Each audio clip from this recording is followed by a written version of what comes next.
morning. My name is Lawrence.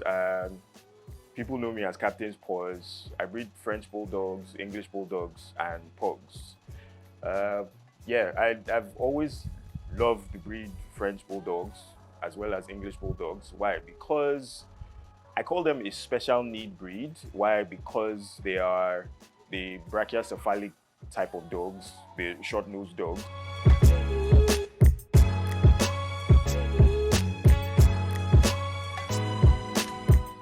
Okay, so what are the pros and cons of breeding French bulldogs or short-nosed dogs in general? I'll start with the pros.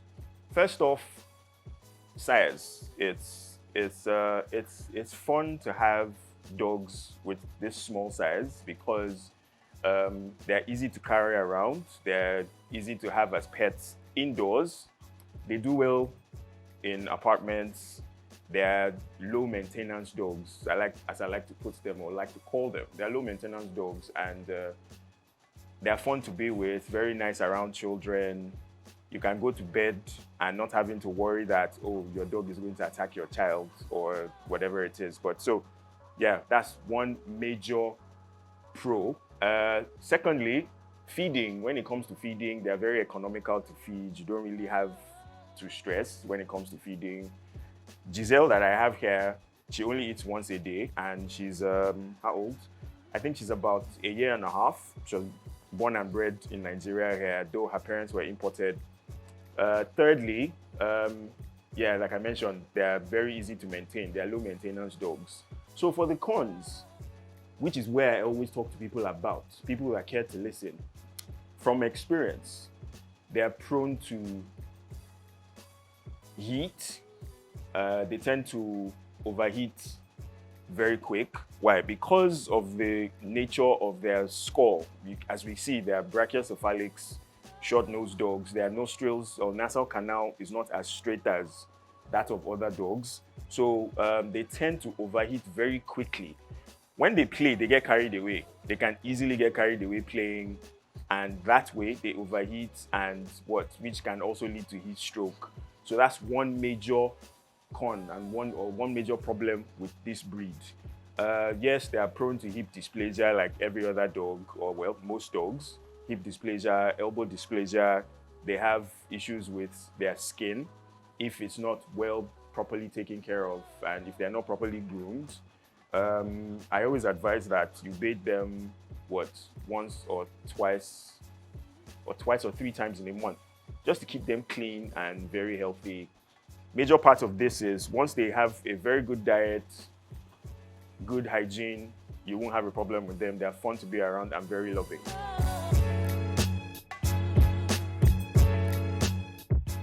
So generally, or to play it safe, I would recommend smaller breeds or breeds that are almost the same size with them. We have the Cocker Spaniel, English Bulldogs, Pugs, Boston Terriers. Yeah, for Boston Terriers are known to be very hyper. I personally call them a very hyper breed, and they're always all over the place. I have had the opportunity to interact with a couple of them, and I saw that, yeah, these dogs are really hyper. French Bulldogs, on the other hand, yes, can be very hyper.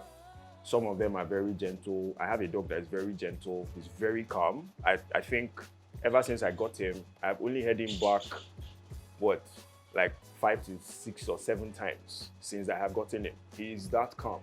But the others, Giselle here is, yeah, she's looking at me. Giselle is the rascal of my kennel. Yeah, she's giving me that side eye right now. She's the rascal of my kennel. She's very loud, very playful, always likes to look for trouble, which, yeah, Boston Terriers also do that. English Bulldogs, yes, they're slightly bigger than the French Bulldogs. Some of them can be calm. Majority of them are actually calm. I've had a few who are very active, like hyperactive, and I've had one who is very, I wouldn't use the word aggressive. She's very, she's dominant. Well, I used to call her my 2IC. She's the one in charge of the kennel when I am not around. Other dogs don't mess with her. When the pack leader is not around, that's me.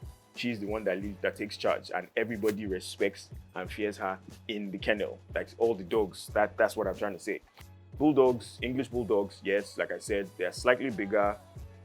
They're also calm, depends on the temperament. Let's not forget that each dog has its or her own temperament as well. Then again, socialization cannot be overemphasized. You have to socialize your dogs so that they commune and live happy with each other. Cocker Spaniels are known for their grace, their elegance. When you say well-bred Cocker Spaniel, you know that this has, I call them a dog of class. The way they are, with the way they move their hair, a properly groomed one. So they are very calm as well, quite playful, gentle. So yes, they can mix with these guys. Pugs as well, yes, we know that pugs are really hyper. They also can overheat, but they're good friends to have. My pugs, I have one pug that's very hyper. His name is Onar. He's all over the place, but he's calm. So he and Giselle here are the rascals of the kennel. They're always everywhere, always making noise. But at the end of the day, we thank God that they tag along. They're very good friends, and there's no fighting. We don't encourage fighting in our kennel here. Fiona knows that we do not encourage fighting. So anybody who's fighting, I leave Fiona to do all that. She sorts them out. Keep quiet. And you know these dogs, they talk to themselves sometimes. Best believe they talk to themselves sometimes. So when anybody is fighting, all I need to do is, Fiona, that's all. She knows what to do. She shuts them down and they're quiet. At the end of the day, like I said, everybody lives in harmony and love, and we're all good. We have an understanding with each other. So yeah, those three breeds, the pugs, Holstein Terriers, English Bulldogs, and Cocker Spaniels. I can even add the Shih Tzu as well. They are also small, very playful, great with kids. And yeah, socialization, again, is very important.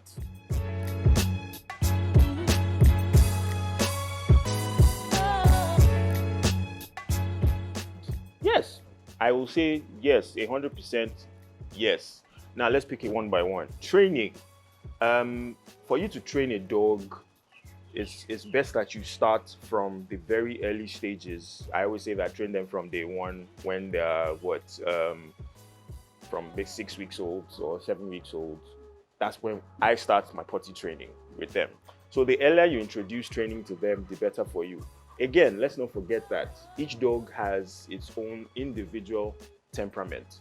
Some of my dogs here never give me stress. Giselle here, for once, has never stressed me when it comes to training, when it comes to leash training, basic commands, sit, come. Yeah, she doesn't really listen to basic commands. But I have other dogs who I talk to. We actually talk to them and they listen. I tell people that, so I tell dog owners that any behavior that you do not want, do not allow it, because these dogs are going to test you. They're going to push you to your limits. And if you do not want it, do not allow it. What you want them to do is what you should train them and instill in them. Now, training dogs, from the little experience I have, you have to be extremely patient with them. All dogs are different. No two dogs are alike. You have to be extremely patient. Just because you taught dog A how to sit and she got it once doesn't mean that dog B is going to get it immediately. Most times you have to repeatedly teach the same command. Sometimes you have to repeatedly teach the same command for them to pick up on. When it comes to feeding, yes, like I said, they are very economical to feed. Yeah, I know. They're very economical to feed. Giselle here, she takes her meal is just, I feed them once a day. All my dogs, I feed them once a day, just because I try to maintain their physique, if I can call it that, or their, yeah, let's use the word physique. I try to maintain their physique so that you do not get them to be overweight, because these dogs, yes, they're prone to being overweight. When I see some dogs that were way overweight, I actually complain to the owners, like, you guys, what do you feed these dogs? How often do you feed these dogs? You need to feed them appropriately so they are not overweight, so they don't start having issues with their joints, because once that happens, you start having a problem. General management is very, very minimal, if I can use that word, or it's very minimal. Why do I say that? Feeding, grooming, healthcare, what else? Exercise. It's all up to you, the owner. My dogs have a rule and they're very used to that rule. In the mornings when the kennel is being cleaned and washed, I only let them out by 7 a.m. in the morning, and they only allowed to play for 1 hour, 7 to 8 o'clock in the morning. At least the weather is very cool. It's not extremely hot. Another thing I like to chip in here, with these guys, they don't do well with heat. I'll say it again. So avoid everything that has to do with heat.